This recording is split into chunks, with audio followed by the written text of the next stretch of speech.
I am not here to tell you what to do. I am simply just here to help you realize that you already have the information inside of you to know what you need to do and what path you need to take because your body is already telling you that. Today's topic is going to be about health and how diet and spirituality correlate. I'm really passionate about this topic.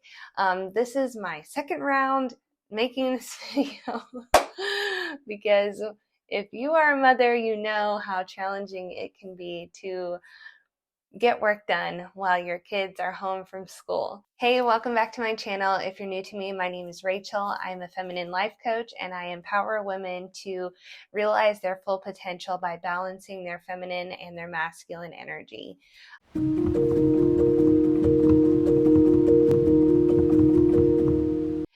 Today I'm going to be talking about my health conscious background and how I changed my diet so many times, tried almost everything to be the best version of myself, and in the meantime kind of lost track. And after having 3 babies, my health was deteriorating, and so I needed to find a real solution, and I found that. I was able to heal my body. So I'm going to be talking about my journey, and I'm also going to be talking about why we have such a hard time putting into action those necessary steps that bring us to our health. So something that I've always known and have tried to implement in my life is that your body is going to always speak truth to you. Your mind will sometimes play tricks on you, but your body will always tell you the truth. And so if your body is communicating that you are not healthy or there's something wrong, then that means that it's a message that you need to fix something. It's not that your body is messed up. It's actually just sending you a message that you need to change something. And that is where being aware of what we're putting into our bodies is so important for us.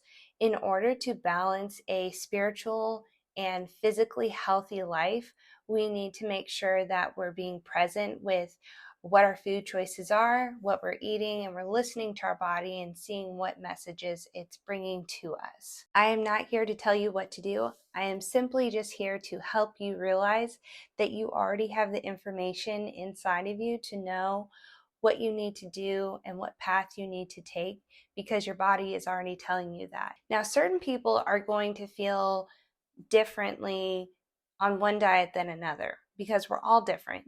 So I'm going to tell you about my journey, but it might not be something that would be beneficial to you. Now, I say that because you can be eating carnivore-based diet and feel really great. And there's other people who cannot do that. It doesn't make them feel good whatsoever. There's some people that thrive on keto and they get and other people get bloated from it. There's some people who prefer to be a vegan or vegetarian, and then there's others who are like, no, I feel best when I'm eating animal products. So we're all different. I'm not here to tell you one way or the other is better. However, there is something that I want to bring up that might be a trigger to you, and I am just going to explain it really briefly. And if it doesn't resonate with you, just leave it behind. I have so much more information to share in this video that I believe will be so helpful for you. So please keep watching to get all of that information. So in the spiritual community, there are a lot of people who prefer to eat vegan or vegetarian. And that is primarily, not always necessarily, but primarily it is because of animal cruelty and because they value the life and the spirit of the animal. And I don't disregard that whatsoever. I feel like animals are treated so cruelly in the food industry, and I absolutely hate it. If I were to have it my own way, I would have my own cow and my own chickens and my own garden, which one day I will, and I will be able to honor and respect those animals for their life. But both plants and animals have life within them. And if you are able to realize this, then great. If you're not, that's okay, no judgment. It's just a spiritual understanding that both plants and animals and humans have life within them. And this is God, divine source energy that resides within these animals and organisms. And so when we are eating plants, we are eating the life of that plant as well as the animals. And I heard someone say that when you're eating plants, they are screaming too, you just can't hear them. And I know that might sound silly, but it's true. Like, there is life in both the animals and the plants, and they're to be honored and respected. I grew up in a home where we always prayed before our meals, and it was not a sacred prayer. It was not something that honored the life that was going to be given for us to have nutrients. It was just a slap it on and get to eating. And so I kind of gotten away from praying before my meals until recently I realized that there's life that is to be grateful for, that we are being able to partake in. And so now I completely have changed the way that I view sitting down to eat a meal. It's more about being grateful for that life so that I can have life and be sustained through that. I believe that is a very highly spiritual way to live and to be health conscious. So, how are you practicing presence in your health? Are you scarfing down your food when you eat it? Because so many Americans, that's just the culture that we live in. We scarf down our food really quickly because we're in a hustle culture and everything is fast food. But like so many people in other countries, they spend like an hour, 2 hours sitting down to eat their meal. And I heard that it's actually best to chew your food 30 times before swallowing it. I am not able to do that. Takes a very skilled person to be able to chew their food 30 times. But if you're able to do that, you will have a pristine gut. Are you able to be aware of what you're doing when you're eating? Are you aware of how slowly you're chewing your food when you're swallowing it, how it feels, how it tastes? Are you aware of how your body reacts to what food you're eating? Even the after effects of what happens to your body when you eat those foods. Since being on this diet that I'm on, the only kind of like sweet thing that I can have are these stevia sweetened chocolate chips. And I noticed that when I eat them, my baby, she spits up so much more often than she normally does when I eat them. And it makes a mess. It gets everywhere. And it's like just a super inconvenience. And when I stopped eating them, it went away. So I'm like, oh, wow, okay, that's connected. So that kind of awareness is so important for you to be able to love your body and treat it with respect and actually be able to aid your body in health. And when you are able to be present with your food choices and your health, that is probably the most important way to live a healthy life, live a fulfilled existence, because it starts there. And I know that my previous video in this series I made about waking up early, I should have made this one first, but sometimes you need to wake up early in order to eat healthier. Anyways, eating healthy and really practicing that awareness within how you take care of your body is going to be a trickle down effect of how you treat the rest of the things in your life, how you treat your relationships, how you treat your business, how you treat your habits and your hobbies. All of those things are going to be affected by your awareness to your food choices and also just how you are taking care of your body, obviously. So luckily I grew up in a health conscious home and I was able to take those things that I learned and apply them in the real world. I was able to understand how food affected our bodies. And after high school, I worked at a gym and I got really into the bodybuilding culture, and I did bikini contests. And in that, there's just a very strict regime on how you're supposed to eat. And I learned about the importance of protein. But then I went to college and that wasn't such a big priority to me anymore. But when I was on vacation and I went to go visit my family, my mom was doing these juice cleanses and fasts, and she learned that from Drew Canoli back when he first started doing his juicing, and then Fully Raw Christina when she was starting her thing. And so we got really into juicing, and we would have a juice every morning. Sometimes we would go for like a few days to a week of just doing juices. It was so fun and enjoyable. I can almost just like taste one of those juices in my mouth right now. It brings back memories.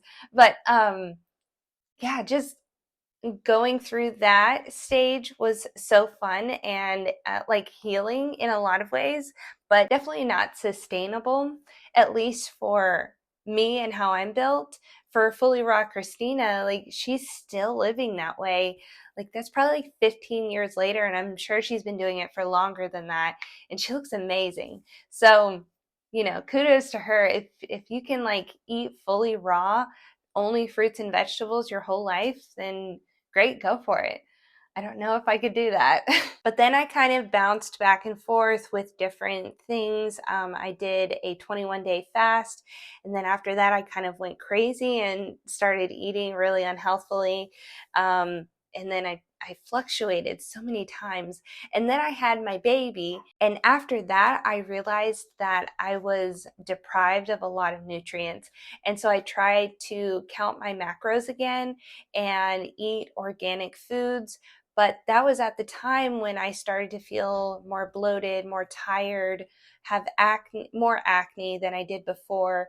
And that's when my yeast infections started. And I was like, what is going on? And I kind of dived a little bit into the plexus world and found the importance of probiotics. And then I went down the rabbit hole of all these supplements. And ultimately, I was just feeling worse about my health. And I was like, I don't know what's going on. I need to fix something, but I don't know what it is.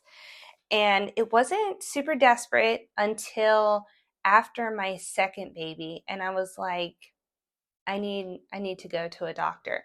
So I went to this naturopathic doctor in town, and she took a sample of my blood, looked at it under a microscope, and showed me all the things that was wrong. There was liver damage. There was candida overgrowth that was in my blood. It's not supposed to be in your blood. It's supposed to stay in your intestines. Candida is a bacteria that breaks down different organisms in your intestines, and eventually when you die, it breaks down your whole body.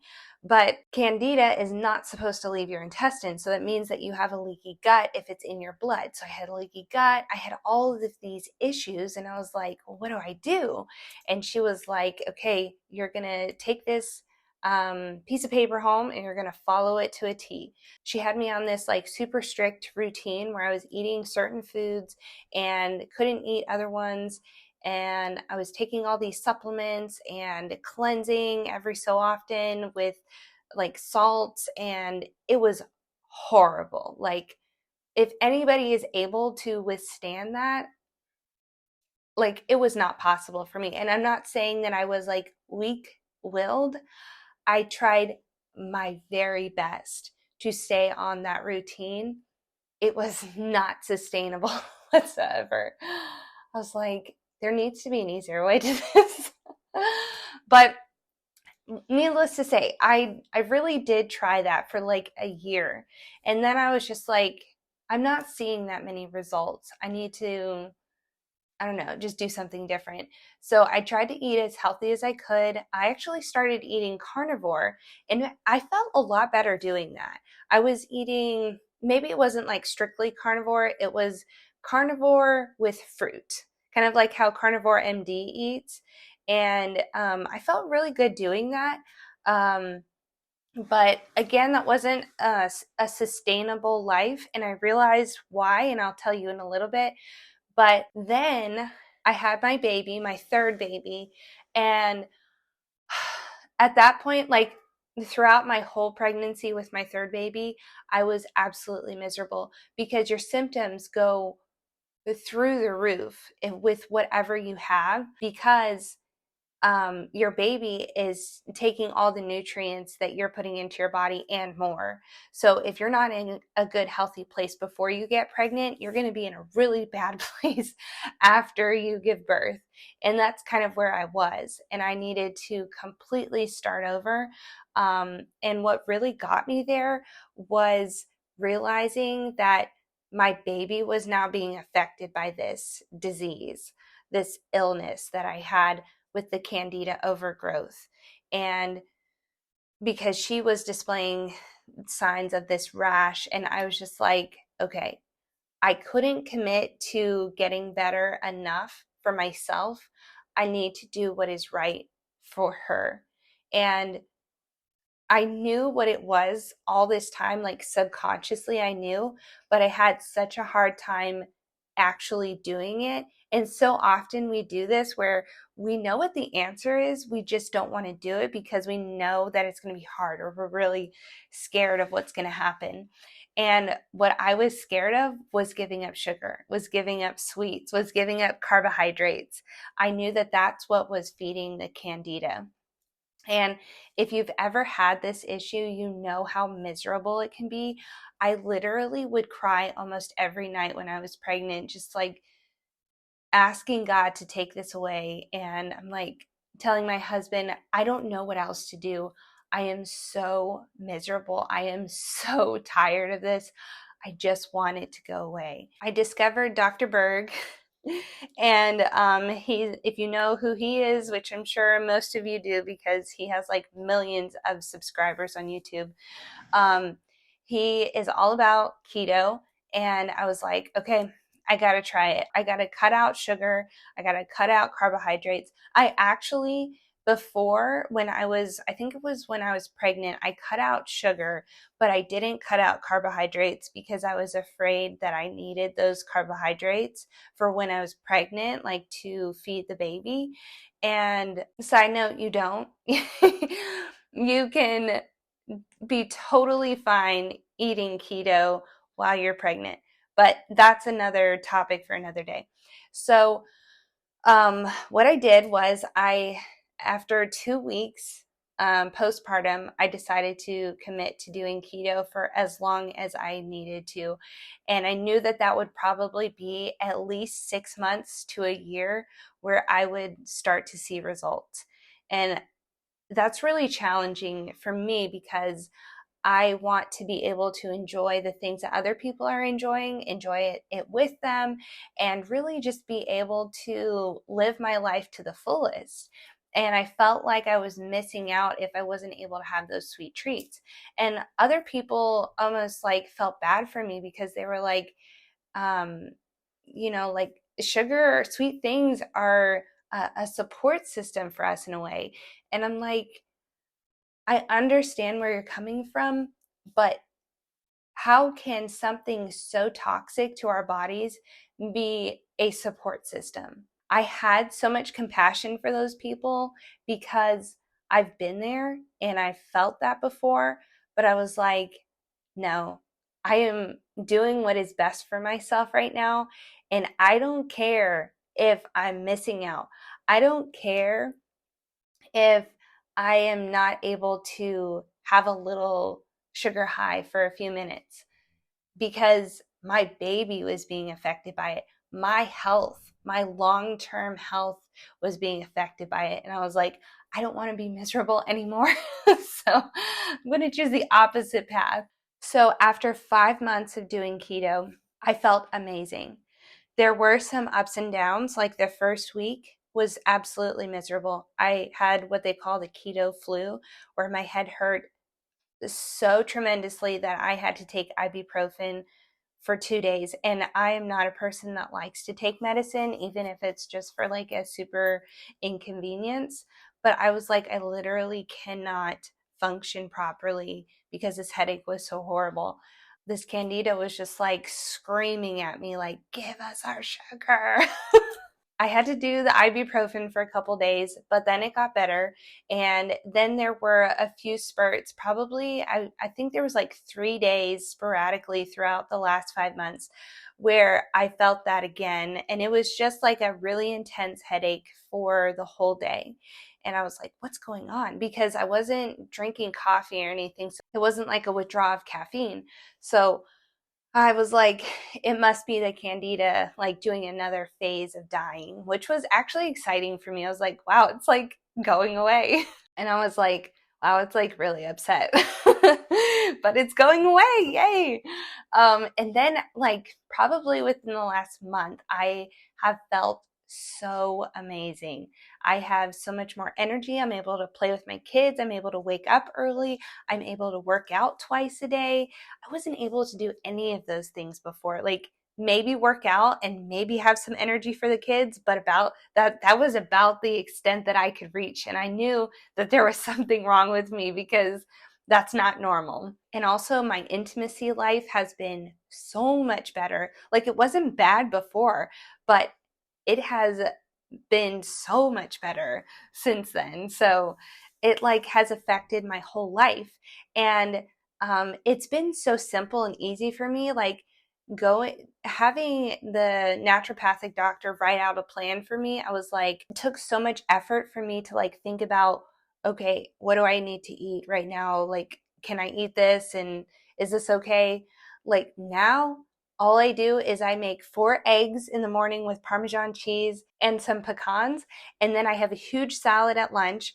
And then my meat, whatever I want in the evening. So whether that's like a beef meal or a chicken meal, and that's just like so exciting for me. Also, side note, I know I told you guys in a previous video, in the video where I talked about my postpartum and going keto, that I was going to create an ebook for you on what I eat throughout the day and all the supplements that I take. I have created that. I have yet to create a website. It's in the works with the website. It just is not finished yet. So thank you for your patience. I'm sorry I haven't forgotten about that. That will be completely free and available to you as soon as I get that done. So I just wanted to put that in there. But anyways, so I went back to the naturopathic doctor last week, and I wanted to see where I was at because I was feeling really good. And I was like, there has to be some progress here. And she looked at my blood.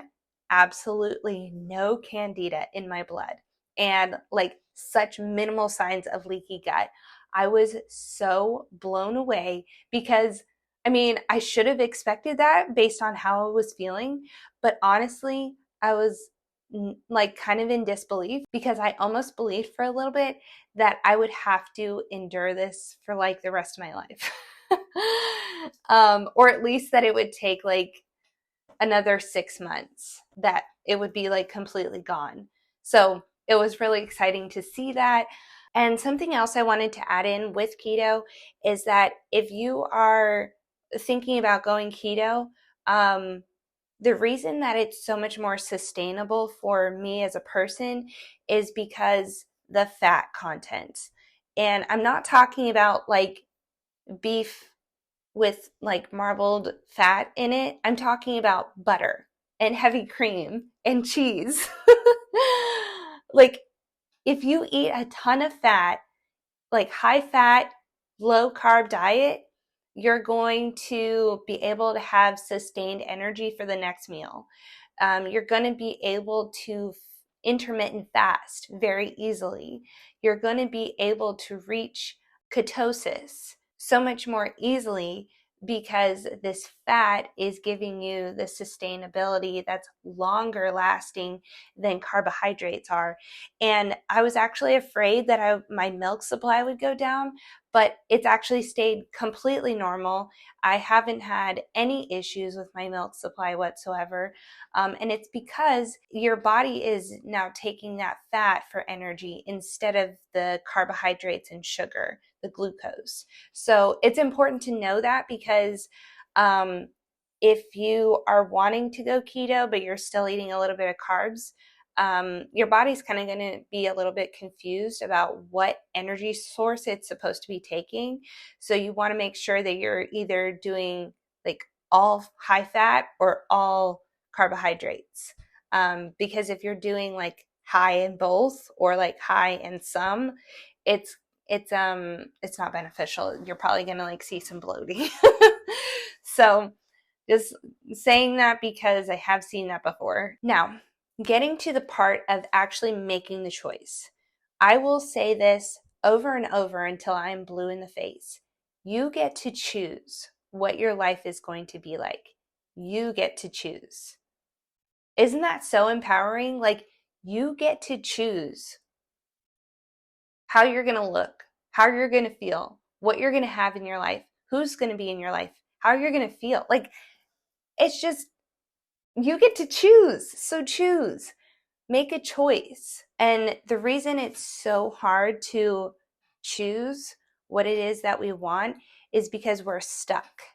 And we have taken on these beliefs that we either adopted or were programmed by as a little child. A lot of times we actually inherited a lot of baggage and emotions as children from our parents and they from theirs. So it's not your fault that you have these blocks and these issues that are blocking you from your success, but you have to be able to realize them and to change your life. And how you do that, when I made this connection, I was like, wow, this is incredible. I have to share this. So I think it was about like 3 months ago, maybe even longer than that, but I had this realization that I hated something about someone so much, and I was having so much internal grievance about it. And after a while, I realized if I'm having such an issue with it, it's because it's something in me that I hate about myself. And I need to look at that. And so what was that? Well, I hated that they were feeling like a victim to their life circumstances, that everyone was against them and everything was everyone else's fault. And I was like, how am I being like that in my life? And I honestly did feel like this candida issue, like I am doing my very best to get better, to get healthier, and I cannot. Like, what is going on? Why, God? Like, why am I a victim to this disease? And then why are these things not working out for me so that I can monetize my success? What is going on? Why am I a victim to my life circumstances? And then another, like so many things in my relationships where I was like, why won't they help me? Like, I need help. Don't they see that? And it's just like so ugly. But I also had to like have compassion for myself and realize little Rachel needed to feel like that. She needed to feel sadness because she didn't know how else to integrate those feelings that she had taken on from her parents as a little kid. And so I had compassion for myself in that way. And I also realized that I don't ever want to be like that anymore. I don't want to be a victim to my life circumstances. I'm going to be a conqueror.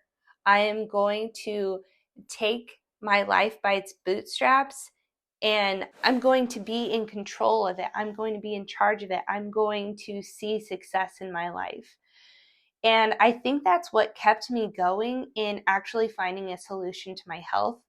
I think that if I would have given up, I probably would have succumbed to a autoimmune disorder or an autoimmune disease, or worse. You know, I mean, those are horrible things to deal with. But if I would have just been such a victim to my life, who knows where I would be at right now. Like, I know that was like half a year ago, but still, I am so much happier and so much more fulfilled. And life like really just takes you by the neck sometimes, and it's like you either get choked by it or you wake up and realize, okay, it's time to make a choice. So a lot of times we take these emotions on and we subconsciously hold on to them because they're comfortable to us. They're comfortable to how we're used to living. And it's uncomfortable to change, even though we want so desperately to live a different life. We still choose it because it's what we're used to. And I think it's important for me to share that there are different body parts that are connected to different emotions. And if you're familiar with Chinese medicine, you'll know that that's so true. Chinese medicine is all about connecting those emotions or those body parts or those issues with the body parts to a certain emotion. So this was really interesting for me when I realized it. And I didn't realize it until recently, but the emotions that are connected to your gut, to your digestive system, are depression, sadness, and anxiety. And those were all the emotions that I was holding within that victimhood mentality. And when I healed that and started to transform that, that's when I started to learn about keto. That's when I started to learn about Dr. Berg. That's when I started to realize that I needed to take control of my life and actually make the choice to stop eating these things that are toxic for my body. And if you're curious about this, I would just type into Google Chinese medicine, how is this emotion connected to this body part, or what emotion is connected to this body part, or what body part is connected to this emotion. You know what I mean? And then that will give you such insight into how your trauma and things from your childhood are connected to your body, your bodily functions. And I think this is so important. Like, this is something everyone should know and realize, because so often we will like choose a health routine and we'll do great with it for a little while, and then we'll backtrack. We'll go back to our old ways because we hadn't integrated that younger part of us. We didn't integrate our spirituality and our inner work into that at the same time as our body. So they weren't on this aligned frequency. And you have to be able to do that if you want it to be sustainable. And honestly, like, I feel like I could stay keto for forever because it's not hard. Once you're in it, it's not hard to say no to ice cream. I just did it a couple hours ago. I went to go bring my kids to get some ice cream, and it didn't entice me whatsoever. So it's really interesting because I was a sugar fiend for sure. And there's still things that I can have that are sweet treats.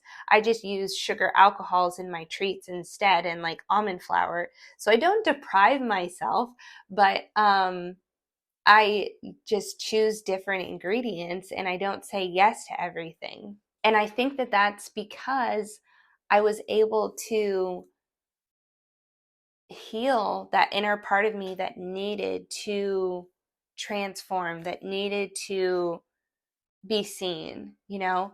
And I think it's so important for us to realize that our pain is our medicine if we can view it that way, you know? And just a suggestion for you, if you're gonna try to implement this intuitive eating practice, and you're having a hard time with addictive foods, just take a couple minutes before you start to eat something and check in with yourself and ask yourself, why am I hungry? Do I need some nutrients? What did I have in my last meal? What am I missing from my diet? And then if you're craving like chocolate, then you're probably deficient in magnesium and you need a magnesium supplement. If you're craving something salty, then you need more salt in your diet, and sea salt, not the iodine stuff. So I hope this video was helpful for you and something that can encourage you in your health journey.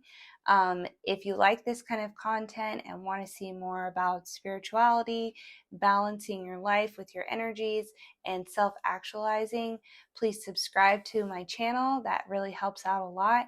And I look forward to adding to this series of self-actualization and up-leveling your life with the fundamental basics. So thank you so much for watching, and I hope you guys have a great day.